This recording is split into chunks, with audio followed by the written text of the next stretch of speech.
Welcome to Suman TV. నేను మీ నవీన్. ప్రస్తుతం మనతో celebrity homeopathy expert doctor Chetan Raju గారు ఉన్నారు. హాయ్ సార్, నమస్తే అండి. నమస్తే సార్. సార్, డయాబెటిక్ అటాక్ అయిన వాళ్ళలో ఎక్కువగా యూరిన్కి వెళ్తూ ఉంటారు. మూత్ర విసర్జన అనేది కంటిన్యూగా జరుగుతూ ఉంటుంది. సో అట్లాంటి టైంలో యూరిన్లో ప్రోటీన్ పోతూ ఉంటుంది. దీనివల్ల కిడ్నీలు ఎఫెక్ట్ అవుతాయని చెప్పేసి వింటూ ఉంటాము. అసలు ఎందుకు ఈ ప్రోటీన్ అనేది యూరిన్లో పోతూ ఉంటుంది, అది పోతుందా లేదా అనేది ఎట్లా ఐడెంటిఫై చేయాలి సార్? షుగర్ వ్యాధి ఎప్పుడైతే వస్తుంది అందరికీ వచ్చే ప్రశ్న ఏమిటి అంటే, ఇప్పుడు ఏమైంది షుగర్ వ్యాధి వస్తే? షుగర్ ఉంది కానీ ఏమైతుంది? నాకు నడుస్తున్నా, తింటున్నా, పడుకుంటున్నా, నా పని నేను చేసుకుంటున్నా కదా అని అనిపిస్తుంది కదా. కానీ లోపల బాడీ డ్యామేజ్ అయ్యేది కంటిన్యూ అయితేనే ఉంటుంది. ఇప్పుడు గుండె ప్రాబ్లం అయి చచ్చిపోయిన వాళ్ళు ఎంతమంది ఉంటారు? దాంట్లో ఎంతో మందికి ఆ గుండె రోగం రావడానికి కారణమే షుగర్ వ్యాధి. డయాబెటిక్ ఉన్న వాళ్ళు హార్ట్ అటాక్స్ కూడా వచ్చే ఛాన్సులు 100% పెరిగిపోతాయి. అంటే ఒక్కడు గుండె హార్ట్ అటాక్ వచ్చి చచ్చిపోయిండు, వానికి షుగర్ వ్యాధి లేదంటే అట్లా 70, 80, 90, 100 మంది షుగర్ ఉన్నోళ్ళు చచ్చిపోతారు.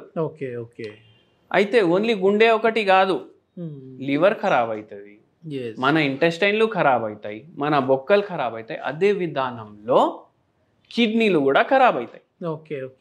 దీన్ని ఇప్పుడు నరాలు డ్యామేజ్ అవుతాయి, మనం అందరికీ తెలుసు కదా. డయాబెటిక్ న్యూరోపతి అంటాం కదా, అట్లనే డయాబెటిక్ నెఫ్రోపతి అనేసి కూడా రోగం ఉంది.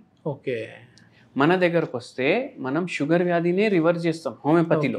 రివర్సబుల్ రివర్సిబుల్ కాదు. చూడండి, వచ్చేది డయాబెటీస్ ఏదైతే ఉంటది, కొత్త కొత్త రకాలు వస్తూనే ఉంటాయి. ఇప్పుడు ఒక ఐఫోన్ ఉంది, నెక్స్ట్ ఇయర్ ఇంకో ఐఫోన్ వేరే మోడల్ వస్తుంది కదా. అట్లనే షుగర్ వ్యాధిలో కూడా మోడల్ ఉంటాయి. Type 1 diabetes, type 2 diabetes, type 5 diabetes, variant మార్చుకున్నట్లుగా మారుతూ ఉంటుందా? టైప్ 5 డయాబెటీస్ అనేసి ఇంకోటి వచ్చింది ఇప్పుడు కొత్తది. అయితే ఏమవుతుంది అంటే, షుగర్ వ్యాధి ఏదైతే 95% జనాలకి ఉంది కదా, అది టైప్ 2 డయాబెటీస్. టైప్ 2 డయాబెటీస్ లో ఇన్సులిన్ రెసిస్టెన్స్ డెవలప్ అవుతుంది పేషెంట్ కి.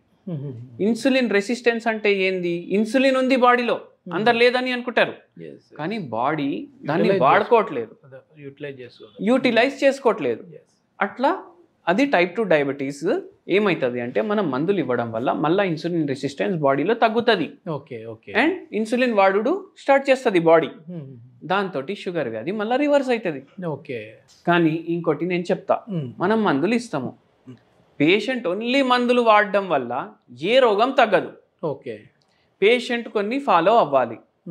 ఏది పడితే అది తినొద్దు, ఇంటి బయట ఎక్కువ తినొద్దు, ఫ్రైడ్ ఫుడ్ ఎక్కువ తినొద్దు, ఇంటి కాడ తినాలి, శుభ్రంగా వండిన వంటలు తినాలి, టైంకి తినాలి, టైంకి పడుకోవాలి. ఇవి జర ఫాలో చేసి జర ఫిజికల్ యాక్టివిటీ మెయింటైన్ చేసుకుంటే మీకు మెయింటైన్ అవుతుంది.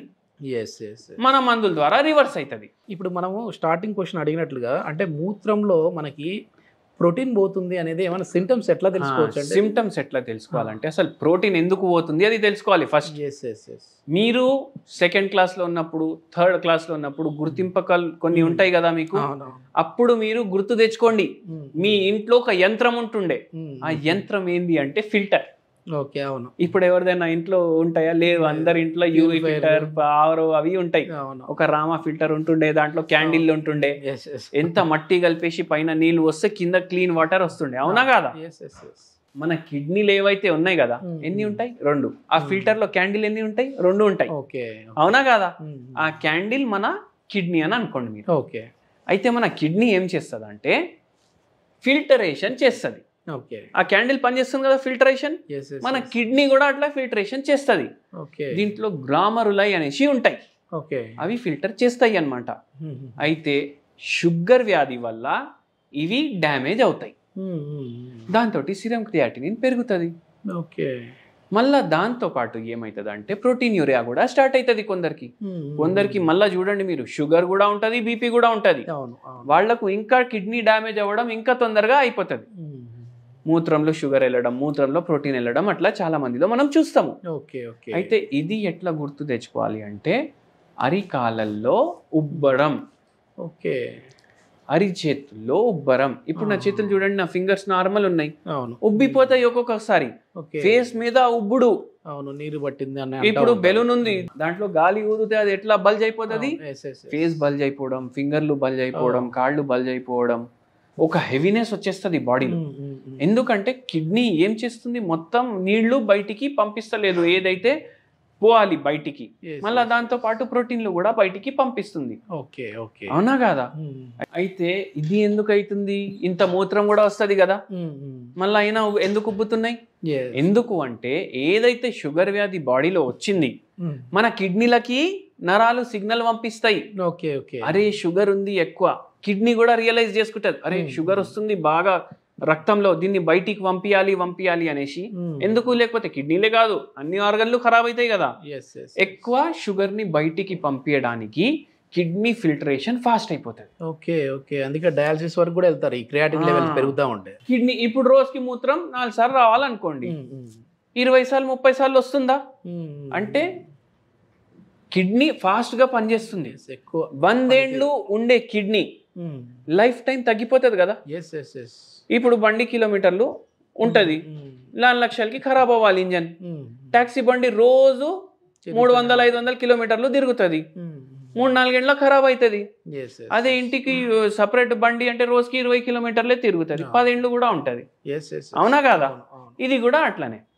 సో అట్లా యూరిన్ ఎక్కువ పోవడం, ఎక్కువ ఫిల్టరేషన్ అవ్వడం, ఇవన్నిటి వల్ల ఈ ప్రాబ్లంలు వస్తాయి. అసలు ఇది ప్యాంక్రియాస్ గ్లాండ్ అనేది ఒకవేళ ఇంగ్లీష్ మందులు వాడేదానికి, మీ హోమియోపతి మందులు వాడేదానికి ఎట్లా దాన్ని మళ్ళీ మనం ఆ డ్యామేజ్ని ఓవర్కమ్ చేయొచ్చు సార్? చూడండి సార్, ఇన్సులిన్ రెసిస్టెన్స్ ఒకటి, ఆక్సిడేటివ్ స్ట్రెస్ ఒకటి. మనము ఏం చూస్తాము, ఫస్ట్ ఇప్పుడు పేషెంట్ షుగర్ వ్యాధి రాగానే మందులు వేసుకోవడం స్టార్ట్ చేస్తాడు కదా. ఫస్ట్ కొంచెం డోస్ వేసుకుంటాడు, రిపోర్ట్ లో నార్మల్ వస్తుంది. ఒక 2-3 ఏళ్ల తర్వాత ఏమైతుంది, అదే రిపోర్ట్ లో జర షుగర్ వ్యాధి ఎక్కువ చూపించడం స్టార్ట్ అవుతుంది. మళ్ళీ అప్పుడు ఏం చేస్తాడు, ఇంకా డోస్ పెంచుకుంటాడు వాళ్ళ డాక్టర్ దగ్గర పోయి. మళ్ళా కొన్ని ఏళ్ల తర్వాత ఇన్సులిన్ పైన వచ్చేస్తాడు కదా. అంటే ఏంది దీని అర్థం, రోగం అనేది కంట్రోల్ అయితలేదు, రోగం అనేది తగ్గుతలేదు, రోగం పెరుగుతూనే ఉంది బాడీలో, కాబట్టి డోసులు పెరుగుతున్నాయి. మనది ఉల్టా ఉంటుంది హోమియోపతిలో. మనం మందులు ఇవ్వడం స్టార్ట్ చేసినాక డోస్ తగ్గిస్తాం. అంటే ఇప్పుడు హోమియోపతి మందులు వాడుతూ మళ్ళీ ఇంగ్లీష్ మందులు వాడచ్చా అలోపతి? ఇప్పుడే ఇవ్వాలే మీరు ఇంగ్లీష్ మందులు మానేసిండ్రు అనుకోండి, గ్లూకోజ్ లెవెల్లు పీక్స్కి వెళ్ళిపోతాయి. అవును, అది మెల్లమెల్లగా టేపర్ చేపిస్తాం మనం. మెల్లమెల్లగా ఎట్లా అయితే మళ్ళా ఇన్సులిన్ రెసిస్టెన్స్ తగ్గుతుంది, అట్లట్లా షుగర్ లెవెల్లు పడుతాయి, అట్లా మందు ఇంగ్లీష్ది మనం తక్కువ చేయడం స్టార్ట్ చేస్తాం. ఇదంతా కూడా అంటే రివర్స్ చేయాలి అని అంటే ఎన్ని రోజులు టైం పడుతుంది అంటే? ప్రీ డయాబెటిక్ పేషెంట్ ఉన్నాడు అనుకోండి, డైలీ ½ అన్ అవర్ నడవండి. మీరు ఏం చేయండి అంటే, వెయిట్ ఎక్కువ ఉందంటే వెయిట్ పైన కాన్సన్ట్రేషన్ పెట్టుకోండి. మళ్ళీ దాని తర్వాత షుగర్ వ్యాధి ప్రీ డయాబెటిక్ స్టేజ్లో ఉందంటే ఇంట్లో తినండి, మంచి ఆహారం తినండి, బయట తినకండి, ఫిజికల్ యాక్టివిటీ పెట్టుకోండి, మంచిగా పడుకోండి. 3 నెలల్లో మళ్ళీ రిపోర్ట్లో మీకు చేంజ్ కనిపిస్తుంది. డయాబెటిక్ ఉన్నాడు అనుకోండి, స్టార్టింగ్ స్టేజెస్లో ఉందంటే 5 నెలలు, 6 నెలలు, 8 నెలల్లో పూర్తిగా తగ్గిపోతుంది. మళ్ళీ దాని తర్వాత ట్యాబ్లెట్లు జర హై డోస్లు ఉన్నాయి అంటే, ఒక 10 ఏళ్ల నుంచి ఉంది అంటే ఒక 1 year 1.5 years పడుతుంది. మీరు మొత్తం ఇన్సులిన్ పైన ఉన్నారు, కిడ్నీలు ఎఫెక్ట్ అయినాయి, నరాలు ఎఫెక్ట్ అయినాయి, ఇవన్నీ ఉన్నాయి, మీకు చాలా ప్రాబ్లం ఉంది, డయాబెటిక్ ఫుట్ అయ్యే అవకాశాలు ఉన్నాయి, కొందరికి డయాబెటిక్ ఫుట్ అయింది, కొందరికి యాంప్యుటేషన్లు అయినాయి, చాలా కాంప్లికేటెడ్ కేసులు ఉన్నాయి అంటే 2-3 ఏళ్ళు పడుతుంది. అంటే లైఫ్ లాంగ్ మందులు వాడే కంటే 3 ఏళ్ళు వాడి స్టాప్ చేయొచ్చు, లైఫ్ లాంగ్ హ్యాపీగా ఉండొచ్చు. ఇంకా మళ్ళా హోమియోపతి స్లో అని అంటారు. వేరే మందులు అయితే లైఫ్ టైం వేసుకుంటున్నారు కదా, ఇదైతే 2 ఏళ్ళు వేసుకుంటున్నారు కదా. అంటే ఏది ఫాస్ట్ ఇప్పుడు మీరు చెప్పండి. హోమియోతో అక్కడికి క్లియర్ అయిపోతుంది. ఇంకా ఈ 2 సంవత్సరాలు 3 సంవత్సరాలు అని ఒక ఫిగర్ చెప్పారు కదా, ఇది వాడిన తర్వాత ఆప్ చేసేస్తే మళ్ళీ ఏమైనా డయాబెటిక్ అటాక్ అయ్యే విధంగా ఉంటుందండి? మనకు షుగర్ వ్యాధి రావడానికి కారణం ఆలోచించండి. స్ట్రెస్ ఉంటుంది, మీరు దేని గురించి పట్టించుకోకుండా ఏమైనా అవుతుంది, నేను దాన్ని ఆపుకోలేను అనేసి మైండ్లో ఫిక్స్ అయిపోండి. ఇప్పుడు కొందరికి ఎట్లా ఉంటుంది, ఒక పేషెంట్ ఏమో మా బాబు చదవకపోతుండే చిన్నప్పుడు, ఇప్పుడు చెడ్డ అలవాట్లలో పడిపోయిండు, అది ఆలోచించి నాకు షుగర్ వ్యాధి వచ్చేసింది అనేసి అన్నారు. ఆలోచిస్తేవాడు మానేస్తాడా సిగరెట్లు? ఆలోచిస్తేవాడు మందు ఆలోచన ఎక్కువైనా కూడా ఇది ఉంటుంది, వచ్చే విధంగా ఉంటుంది. ఇప్పుడు ఒక పేషెంట్కి ఏమో ఫైనాన్షియల్ లాస్ అయిపోయింది చాలా, వాడు అదే ఆలోచించి తెచ్చుకుంటాడు రోగాలు. ఓకే ఓకే 5th కి ఈఎంఐ కట్ అవుతుంది, 15th కి ఈఎంఐ కట్ అవుతుంది అనేసి మనము 6th రోజు నుంచి నెక్స్ట్ 5th వచ్చినప్పుడు వరకు నిద్రలో అదే అరే ఈఎంఐ ఎట్లా కడతా, అరే కడతావు ఇప్పుడు వరకు కట్టినావు కదా ఎట్లయినా కడుతున్నావు, ఏమైతే ఆలోచిస్తే ఏమన్నా తొందరగా అయిపోతుందా ఈఎంఐ? కాదు కదా. ఇట్లా ఆలోచనలు మానేసేయండి. ఏది మీ చేతిలో ఉంటుంది దాని గురించి ఆలోచించండి. అది ఫస్ట్ పాయింట్. సెకండ్ పాయింట్ ఏంటంటే ఈ రోగాలు లైఫ్ స్టైల్ రోగాలు అంటారు. నడవలేదు, టైంకి పడుకోలేదు, సాటర్డే సండే మొత్తం నైట్ కూర్చొని ఏదో వీడియోలు, సీరియళ్ళు, వెబ్ సిరీస్లు, సినిమాలు చూసుడు, మళ్ళా బయట తినుడు, వారానికి 7 రోజులు ఉంటే 8 రోజులు 2 పూటలు నాన్ వెజ్ తినుడు, ఏమైతుంది? అందుకే వచ్చింది కదా. ఇప్పుడు అవే చేయకపోతే మళ్ళీ రాదు కదా. మొత్తానికి లైఫ్ స్టైల్ చేంజ్ చేసుకోవాలి. అరే ఎట్లయినా చేంజ్ చేసుకోవాలి. ఒక బండి కెపాసిటీ 2 కూర్చొని పోతే మంచిగా పోతుంది. 4 మేము కూర్చొని పోతాం, ఇడికెళ్ళి ఢిల్లీ అంటే అది పోతుందా? అట్లే మన బాడీలో కూడా ప్రాబ్లమ్స్ వస్తాయి. డయాబెటీస్ రివర్స్ చేసుకోవడానికి కావచ్చు, లేదంటే తగ్గించుకొని కావచ్చు, ఎట్లాంటి హోమ్ రెమెడీ ఉందండి? ఇప్పుడు చాలా మందికి స్వీట్లు ఇష్టం ఉంటాయి. వాళ్ళకు స్వీట్లకు కంట్రోల్ చేసుకోలేను సార్, నాకు తిన్న వెంటనే ఒక గులాబ్ జామ్ కావాలి, కలాకండ్ కావాలి, ఏదోటి కావాలి, జిలేబీ అయినా పోవాలి నా నోట్లకి అనేసి అంటారు. అవునా కాదా? నేనేమంటా, తినకండి, జర్ర నాలుక పైన కంట్రోల్ పెట్టుకోండి. అది ఫస్ట్ హోమ్ రెమెడీ.